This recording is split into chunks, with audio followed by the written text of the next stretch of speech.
Greetings, everyone. This is the Questing GM. So we've had our first session of Curse of Strahd, and this video is just to give my impressions, my thoughts, my experiences, maybe a little bit of feedback to my DM about how I felt about the session, and making a few notes here and there about what happened, or as well as maybe my thoughts about what was going on.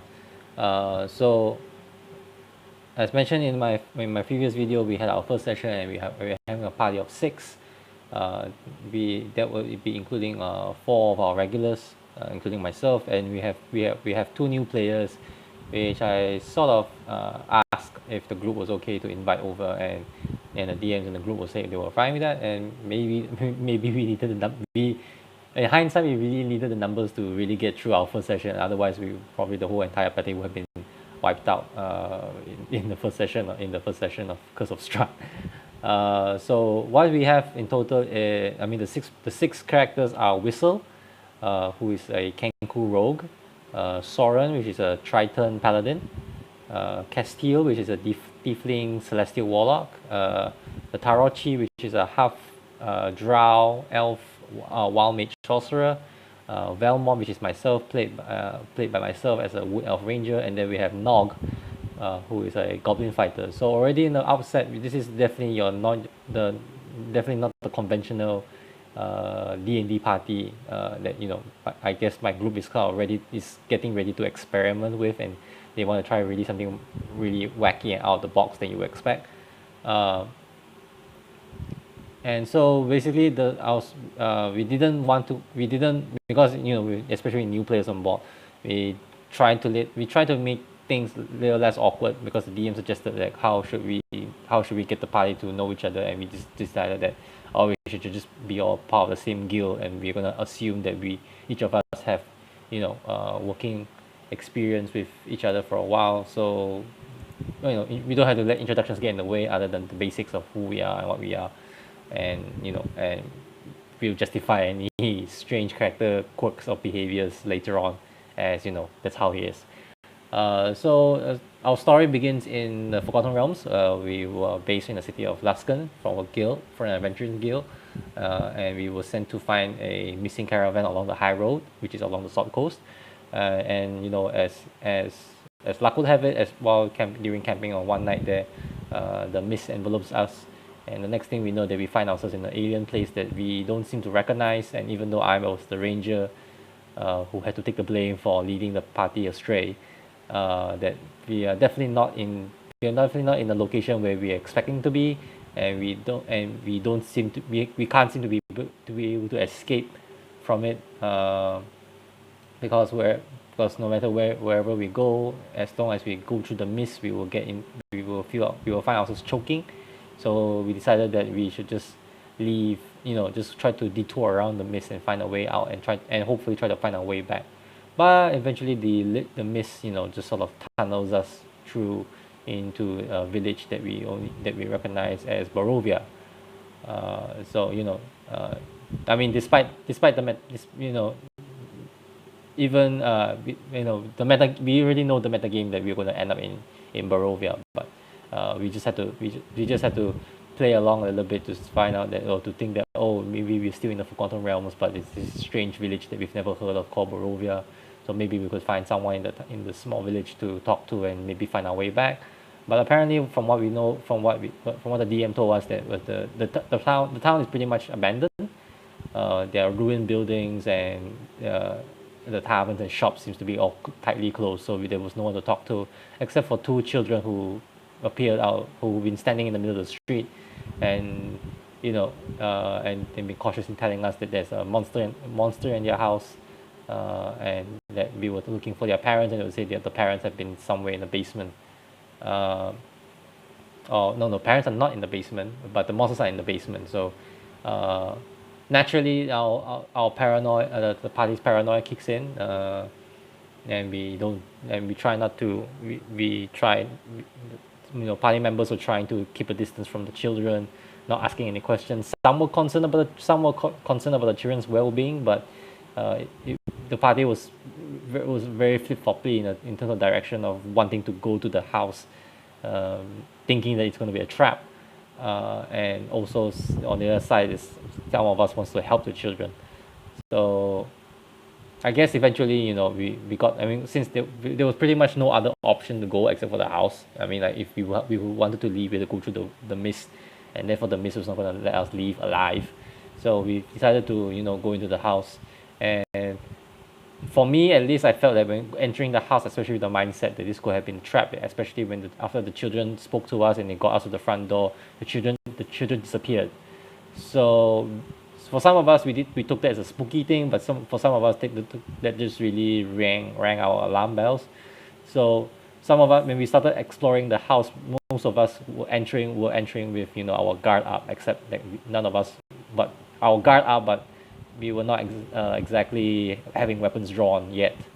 So we explored basically room by room of the house, and it was a very extraneous process of going to each room, hearing the DM's description, exploring every bits of furniture and wardrobe that we have. If there was anything that if there was anything that could have been stolen, like silverware was quickly stolen by one of the party members who was not the rogue. And then there was definitely the whole searching every 5 feet around the walls or on the floor for secret doors or any kind, perception checks all around for every part of the wall panel. These were definitely, I would say, for me, was definitely one of the more tedious parts of that section of the house. And and in case you haven't figured it out by now, this is actually the death house portion of Curse of Strahd, which was basically the introductory adventure that preludes the actual Curse of Strahd adventure proper. But that was actually the process that our DM wanted us to go through to reach the third level where we start having our first subclasses. So for the good major part of the session, it was all just spending going room by room, going floor by floor, and finally, and only by the time we reached the top. I mean, there were like a founding of bodies, skeletons, and minor treasures along the way, and only until the final floor and probably one of the last rooms did we actually found the bodies of the children that we met. And that's sort of and the letter from Strahd to his servants, which that sort of there was all the pieces of the puzzle that came together all on the top floor. So I would say a good portion of the sessions was spent on just being paranoid and going room by room. But I think we could have saved a little bit of time if we had just all went to the top floor and to find everything. And I think from what my DM told me after the session was that was kind of solved by design. That was how the clues were presented in the book. So I felt that was actually a very strange design decision to put all the clues at the very end. And in some cases, some of the rooms were secret rooms or had secret doors that it was totally inaccessible if we didn't make none of us passed the appropriate perception check. And our party's wisdom was not it was not on a high point because of the random dices. So I think we somehow managed to actually find the pieces of the puzzle together, and then found out that there's actually a basement. There's actually a way down to the basement of the house from the top floor. And there was actually and at some point we were kind of just done. Like when we found the children's bodies, we were kind of just done to say, let's just bury the children, put them to rest, and we can just leave the house and we just go somewhere else, to find our means. We were kind of afraid and tired of being in the house for too long. Only then when we realized that there was the part of the basement, there was a basement portion of it. And by the time we started exploring the basement, we found that there was actually the basement was much larger in terms of the size compared to the house, until the battle mat that we had prepared was not enough to squeeze in everything. So that added a little bit of frustration to me, in the sense that we took so much time exploring what was relatively an empty house. and now we had to sort of like force ourselves to explore a much larger dungeon that was underneath the house.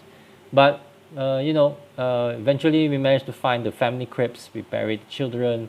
We found the nurse, the maid, and we also buried her there. Even though we kind of figured out that the nurse was the maid was the one who was uh, who had an affair with the patriarch of the family and had a stillborn child. And then we were attacked by some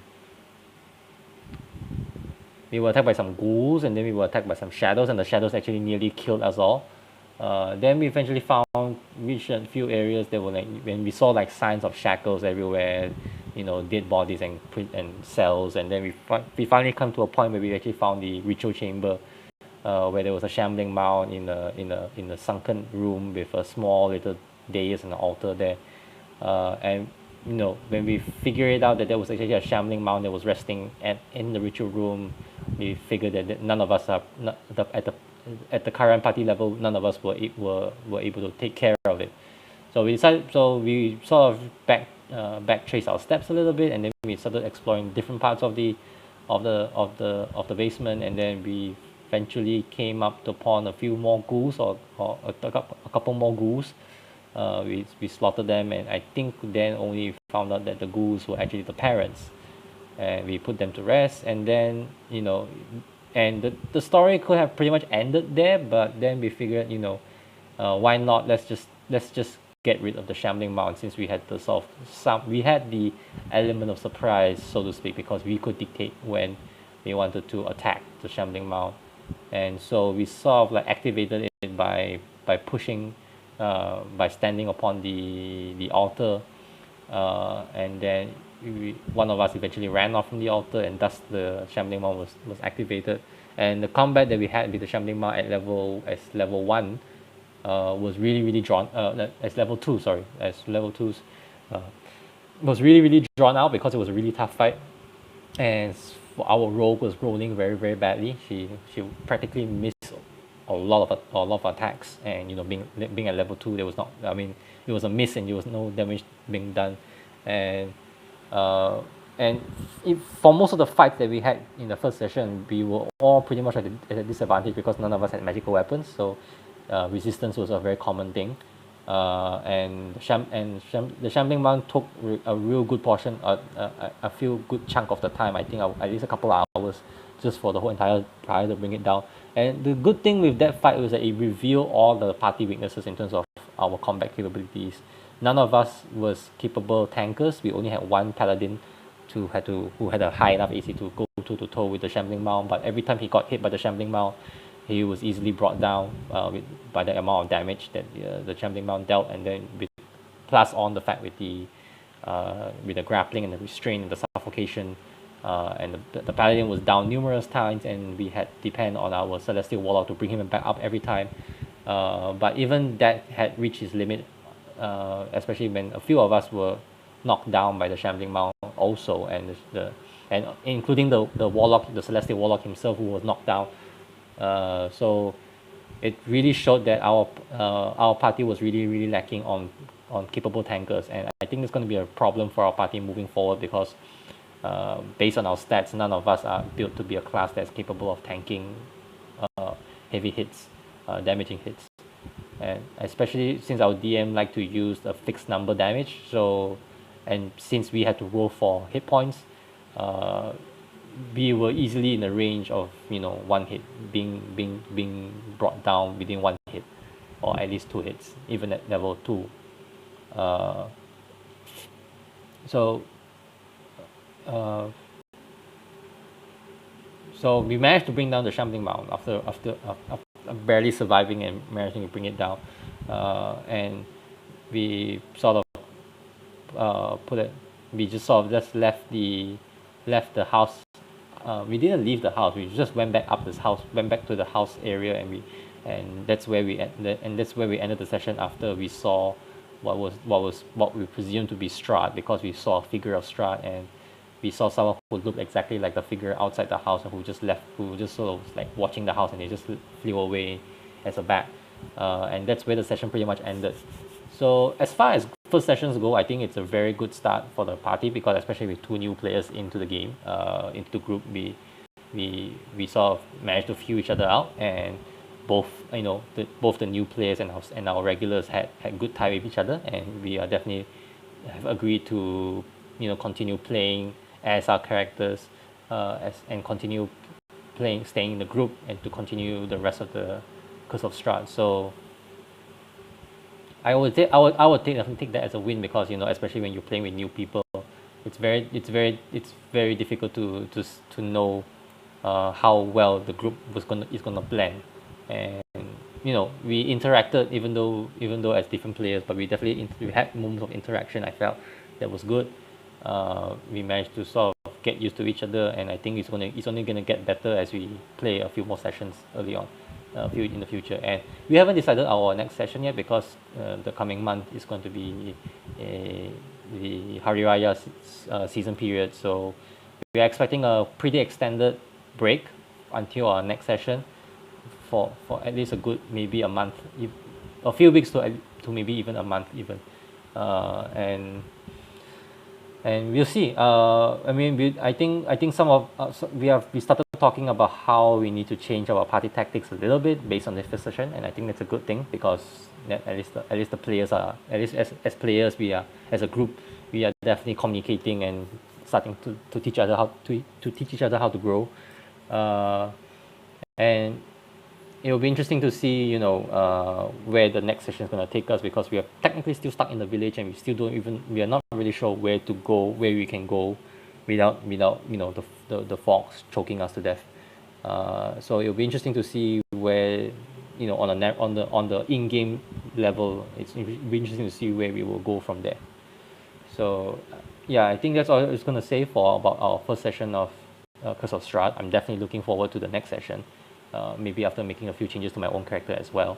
And hopefully and now that we've gotten Death House out of the way, and we have now made our way into our first subclasses, I think the party's capabilities are going to be much more improved and much more interesting.